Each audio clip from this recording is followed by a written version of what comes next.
Do you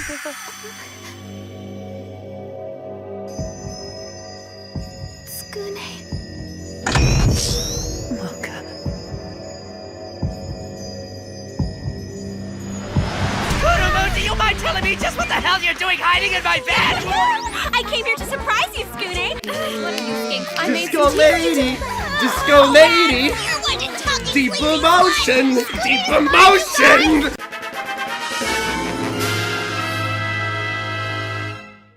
So a few of you have wanted me to do a video on the second season of the Rosario Vampire anime. Just a couple of you, though.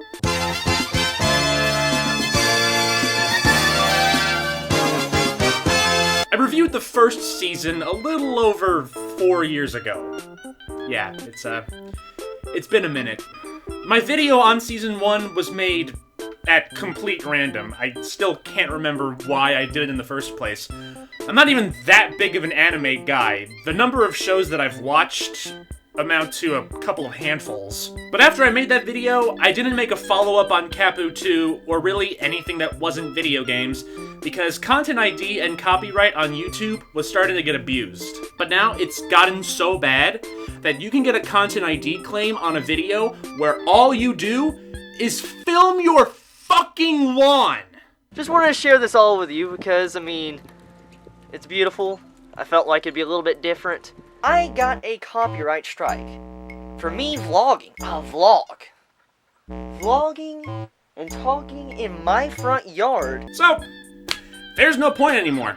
At this point, I'm practically just waiting for the day I wake up and my channel's gone because some dweeb apparently owns the copyright on my window blinds. I don't know. So, we got nothing to lose around here. We might as well finish what we, for no particular reason at all, started. As it's been a really long time, and I've gotten better at this whole being funny business, I'm not as happy with my original Rosario Vampire video. Ignoring the fact that I inexplicably grow facial hair halfway through, I spent more time making horrible jokes than actual analysis, even if it's hard to pretend to take the show seriously. As I'll be attempting again very shortly. Hell, I literally lifted a joke straight from Family Guy. Look, it's true, I did see your panties, but that's only because I... The preceding joke was brought to you by Men. Men, we don't know what we did. Because you know that you're a comedic genius when you reference a show whose main gimmick is references. And then at the end of the video, I summed up the first season by saying, I liked it? What? 2012 me, are you feeling alright, my dude? I mean, you're looking a little pale. Or orange, rather. Wow, I didn't even bother trying to explain myself. Well, having rewatched both seasons 1 and 2 recently, specifically for this video, I really hope that my mother does not look at her Netflix watched history anytime soon. I figured we would take a quick detour back to season 1 just to see if I could better explain myself. Maybe. Hopefully. Mom, please, don't look at... Why would you even want to? Here's some aspects of Rosario Vampire's first season I actually liked. In regards to the main characters, I liked all their designs. As someone who thinks every anime character ever made all look the goddamn same, I remembered every character's aesthetic appearance prior to rewatching the show. Mocha's rosary, Kurumu's hair bow, Yukari's hat, Mizure's socks, Ruby's... eyebrows? Yeah, Ruby's eyebrows. Wow, holy shit, how the fuck to get all the way up there? And even most of the monster designs when they transform are cool, or at the very least are acceptably zany. 2, the problems each character have in their respective introductory episodes are genuinely interesting. From Kurumu's succubus race needing to find males to seduce lest they all die off, to Yukari getting teased and left as an outcast because the students don't like humans, and witches are monsters that are essentially humans, just, you know, they can drop pottery on people whenever they want. To Mizure believing she finally found someone who's in the same boat as her, only to find out the truth and not really dig it. Although, of course, after these character arcs are introduced and then subsequently solved in the same episode, the girls more or less exist for Rule 34 websites. I wish this was the real Yukari, not just a picture. If it was, I'd be kissing that gorgeous face of hers. Yukari is 14. Hi, Japan. It's your boy Chris here. quick idea for your consideration. Stop. Just taking pictures of our ever-changing school. See, I'm in the photography club, so this is part of my duties. These photos are for the yearbook and not for my personal use at all. Okay, we're just gonna go ahead and move along now. Let's see, shit, what else did I like? The first 2 seconds of the credits song? Yeah, that's about it, really. And now for the things I didn't like. First, Just a bad.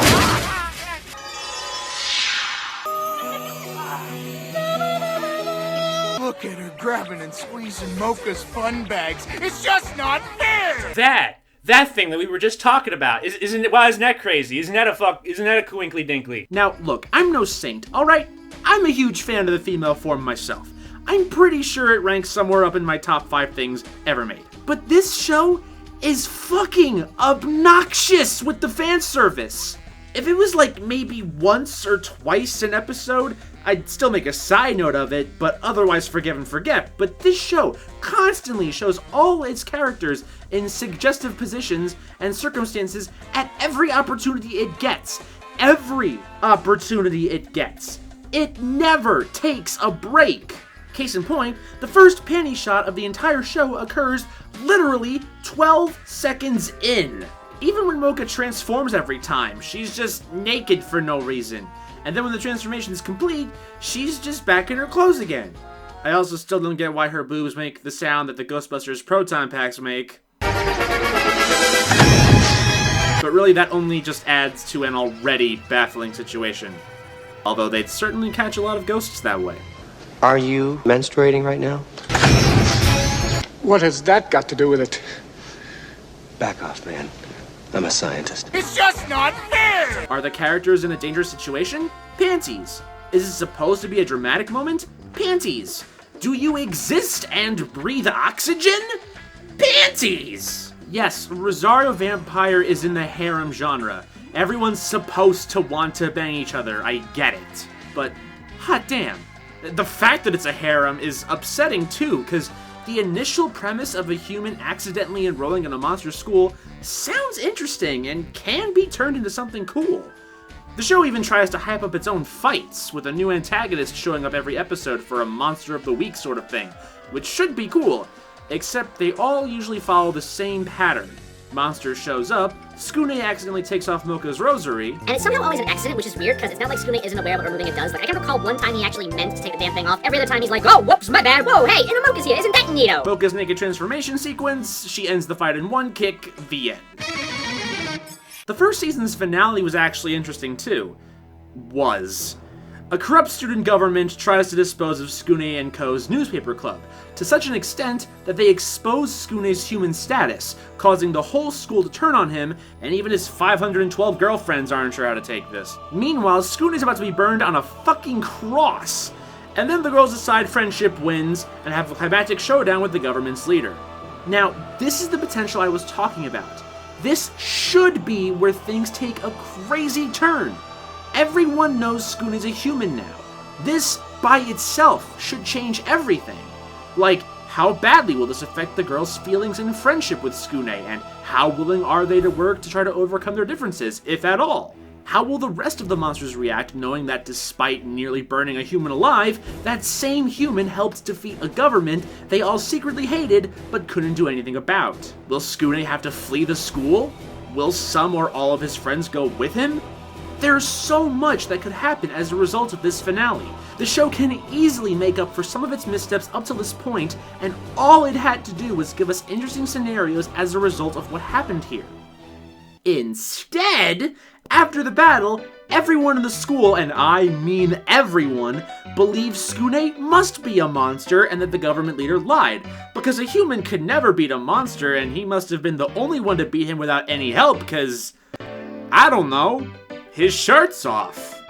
Sure, everyone buys this. Hell, Skune's own friends never address the fact he's a human ever again, and continue to fawn over him as they've done previously, to such a degree that it's like they don't even know the truth either. And they were fucking there! So, yeah. I still can't explain my original verdict. Great. Well, I've already killed enough time. Apologies, that's what happens when you try to make a sequel to an outdated video. So, without further ado, let's jump straight into Capu 2 and see if there's any improvements. Panty shot in the first 12 seconds again. Alright, I know I'm harping on underwear again. I'm sorry, but this is literally the same exact shot they opened the first season with, just with Mocha instead of a rando. Like, they know what they're doing. No surprise, the fan service in Capu 2 is still obnoxious, but it's actually somehow worse. In fact, they doubled down.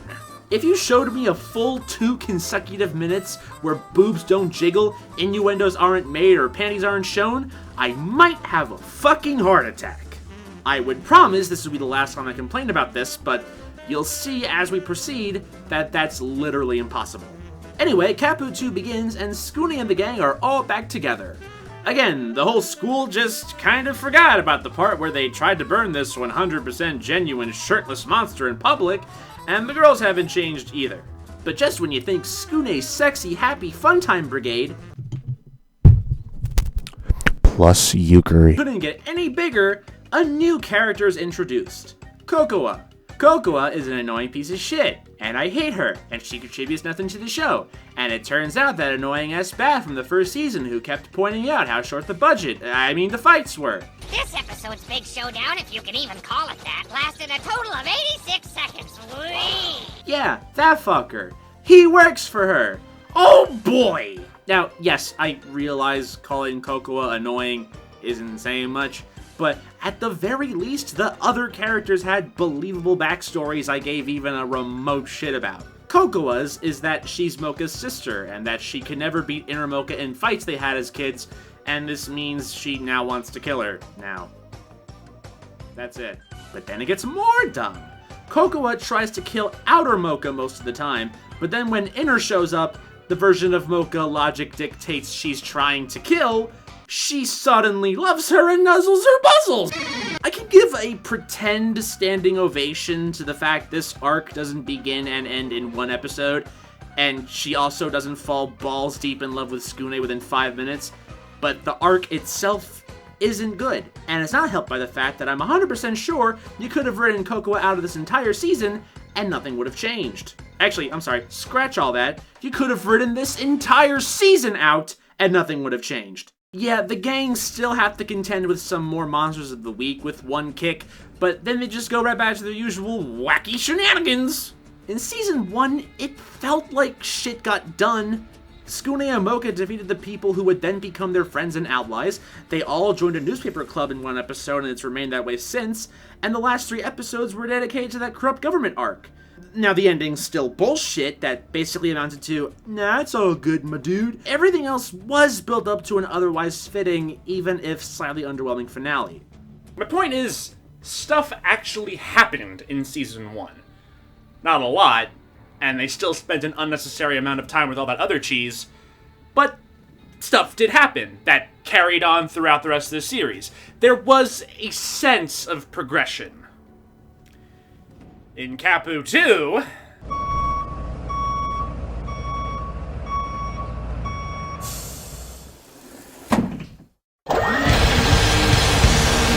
So, here, check this shit out. One episode focuses on Yukari. Yokai Academy is doing student body measurements, because that's a thing schools just do now. And all this causes Yukari to be ashamed of her body in comparison to her friends. So an evil nurse with an ulterior motive gives Yukari a more mature body. I wanna say that this episode's plot was conceived solely as an excuse to exploit Yukari for cheap sexual thrills without the whole being 14 thing, except they also do it when she is 14. So should I just arrest myself now and just get it over with, or what? When Mocha and friends defeat the nurse, this time completely off screen, wow, this time they couldn't even be fucked with the one kick, Yukari learns to accept her body as is and opts to let it mature naturally, becoming more self-confident. Now, keep this all in the back of your mind while I go to my next example real quick.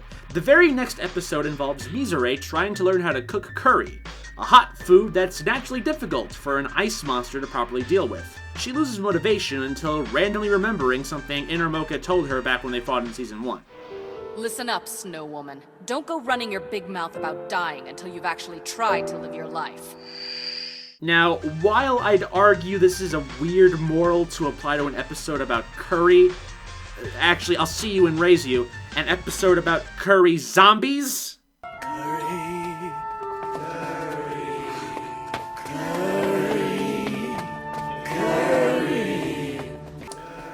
Enjoy this while it lasts, guys.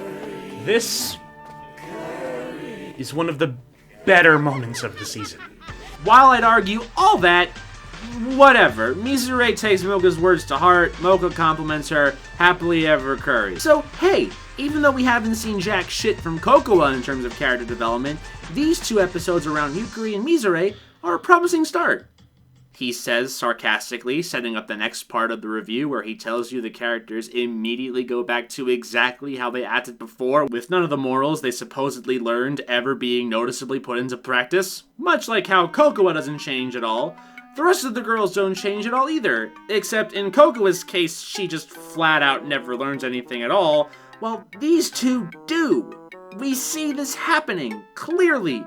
Yukari herself has a fucking inner monologue about it during the budget cut, the fight with the nurse that we witnessed in great detail. There's a sick screenshot of it right now! But to bring these up and then immediately return to square one? Why write the damn episode to begin with? There's another episode where the girls show up at Tsukune's house in the human world completely unannounced, and his mother gets on his case for this. The girls look genuinely guilty that they subjected Tsukune to this lecture through no fault of his own, and acknowledge it probably wasn't a good idea to come here. No more than a minute later... And I also want to be more than just some friend. What I really want is you, Tsukune. It's about time things cooled down here.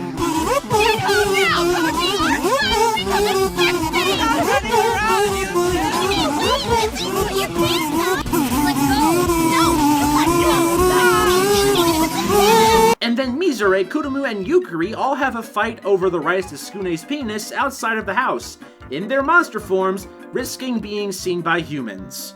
It's not so much that this happens at all that annoys me. Had this occurred during their first trip to the human world back in Season 1, when Tsukune had only more recently been introduced into their lives, it might have been more understandable-ish. Instead, this happens after all this other wonderful shit they supposedly learned, and after they witnessed firsthand, earlier that same day, what their actions can cause. And then when Inner Mocha gets called out to immediately end the commotion before any human sees them, she tells Tsukune that the fight was his fault for not making up his mind about which one of them, herself included, will be his girlfriend? It's your indecisiveness that brought this about. You know that. Are you high? No, wait, I'm sorry. Was Tsukune high, and then you drank his drugged up blood, and then you became high? Are you high on blood weed? Yeah, that must be some good shit. Let me get some of that. You know what? I take it all back. You 3 might have been onto something here. Anyway, the only other primary female character we haven't touched upon yet is Ruby. And you guys are not gonna believe this. Like, I'm honestly about to blow your mind. I'm actually being dead serious this time. She manages to go an unbelievable 8 episodes before whoring out over Tsune, and even then, she keeps it to herself. Wow! I am genuinely amazed. Granted, this sudden interest in him comes out of nowhere, but at this point, I will gladly take it. Her introduction story in Season 1 wasn't too bad either, but in Capu 2, she's been turned into one big running joke. Every time she's on screen, she inexplicably has a brand spanking new job. She's basically the kawaii desu version of Uncle Ruckus, you know, minus the racism. Every time the characters ask how she got this new job, her reply is always, But it is a long story. Actually, it's a real long story. You're full of those, aren't you? Yes, and this one's so long. And it's a very long story, right? Around me are familiar faces. Oops, did I say one big running joke? I meant to say one big running game of finding the joke. Because I can't find the joke! The biggest arc she gets is in an episode that consists of a bunch of smaller stories instead of one big story. This could have been a good opportunity. For what exactly, I don't know at this point. But we don't find out, because naturally, half the segments involve fan service, and Ruby's segment is no exception. She creates a school rule that all female students must wear longer skirts. And then when she accidentally trips and reveals her underwear, this somehow makes her rule null and void and puts everything back to normal. Oh, you know, it's a pretty long story. The final nail in the coffin is the finale. Again, like the finale to season 1, it starts off interesting. Some fairy horny mirror thingy, again, long story, is destroying the boundary between the human and monster worlds. The boundary's seal, located deep within the school, was powered by a rosary that looks the same as Mocha's, but it's now broken. Mocha, despite having only just learned about this seal's existence, runs to the school ahead of everyone else and finds it in a matter of seconds. She gets her rosary onto the pedestal, the boundary returns back to normal, and so does everything else, except Inner Mocha, who I'll remind you is the original Mocha, is now brought out permanently. Coco is ecstatic about this, but no one else is. Also, I didn't ask for Coco's opinion anyway. Inner Mocha tries to fit in, but rather than try to accept Mocha's sacrifice and subsequent true form, the form that saved his behind countless times, the form that was hidden behind a fake personality for reasons we don't even know, Skune, and then later the other girls, decide they want the old fake Mocha back. Rather than accept both halves of their friend, they fully reject her true half. What kind of lesson is that supposed to be? Like, hi kids, don't be yourself, only be who others want you to be, at all times. Except if their life is in danger or it otherwise suits their immediate needs, in which case, feel free to default back for a couple of minutes. Other than that, fuck you! So Skune heads to the mansion of Mocha's father, who's the only one who can create a new rosary. Skune gets to Mocha's dad, who hates humans. Your species is full of fear and hatred. I know when you first found out what she was, you feared my daughter. I don't need monsters for friends anyway. What is a man? A miserable little pile of secrets! Ignoring the part where he somehow knew that happened, you're telling me that you conveniently missed all that other stuff where Skune and Mocha acted friendly and or horny towards each other, which there was plenty of moments of both, mind you. You saw that one part, you popped into Mocha's head one time, saw that, and then threw out your crystal ball or whatever it was you used and was like, nope, don't need this shit anymore, I'm done, that's all the evidence I need to hate humans, my hatred is justified, fits my narrative. Yeah, wow, okay, I would love to read the comments this guy left on one of Joey Salad's social experiments. Anyway, Mocha's dad nearly kills Skune, but then Skune goes Super Saiyan? What? Since when? Since when? Oh, wait, I remember. Okay, hold on. In the season 1 finale battle, the government guy almost kills Skune, and Mocha has to give him some of her vampire blood. This revives him and gives him vampire powers similar to Mocha, however, they apparently wear off by the end of the fight, and he never uses them again throughout the entirety of Capu 2, so it's assumed Mocha's donation was a temporary thing. But now you're telling me they've been dormant within him this whole time, and only suddenly returned at the very end? He didn't need vampire powers for Cocoa? He didn't need them for the curry zombies? He didn't need them for that one time the bat disguised himself as a student and used magic to seduce every female on campus? Oh, that was a thing that happened, by the way. He didn't need them for his own friends trying to kill each other? Guess not, but he needs them for a fight where the end goal is dumb and unnecessary in the first place. Skune, despite having no practice with these powers whatsoever, manages to take the rosary from Mocha's dad, supposedly one of the strongest vampires that ever lived, in a matter of seconds. And the father just says fuck it, and lets him take it and leave, because there's only 5 minutes left of the episode's runtime. What other bullshit are we supposed to pull out of left field this late? Skune gives the rosary back to Mocha, everyone goes back to Yokai Academy, life proceeds as usual, then Cocoa steals the mirror and splits Mocha in two again, solely so we can get this one ending shot. Nothing was learned, nothing happened, nothing mattered. Final verdict, Capu 2 is dumb. Aren't you glad you waited 4 years for me to say that? More like cat poop 2, am I right, fellas? Yo, high five!